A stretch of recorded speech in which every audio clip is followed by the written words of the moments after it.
Hi friends, welcome back to Grow What You Know. I'm Nat Kelley, and today we're going to share 3 ways you can stand up for the soil. So first things first, why is this so important? Soil is our common ground, but it's been largely overlooked and ignored, and now we're seeing the consequences of that.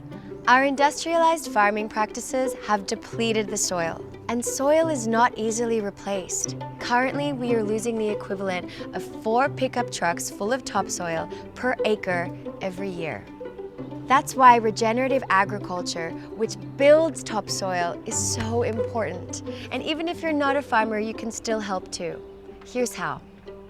Number 1, educate yourself. No matter which way you like to learn, there are tons of resources available. Books, articles, movies, classes. Kiss the Ground has its own documentary and online classes.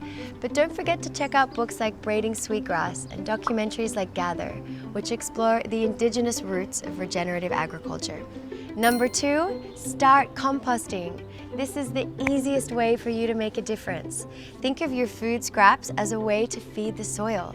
Every time you eat, you can compost. There are many ways to compost and a solution for every size of living space, whether you have a backyard or a countertop. Tashonda Giles-Jones discusses this in more detail in Season 1 of Grow What You Know. 3, show up financially. Consistent monthly giving helps support the organization, ensuring they can do the important work that's needed. By becoming a member, you're joining a community of passionate folks that you can connect with on our online community platform. To learn more about the soil or watch Kiss the Ground's other videos, you can subscribe to KTG's YouTube channel. To learn more about our Stewardship Program and to find out the actions you can take now, click on the links below.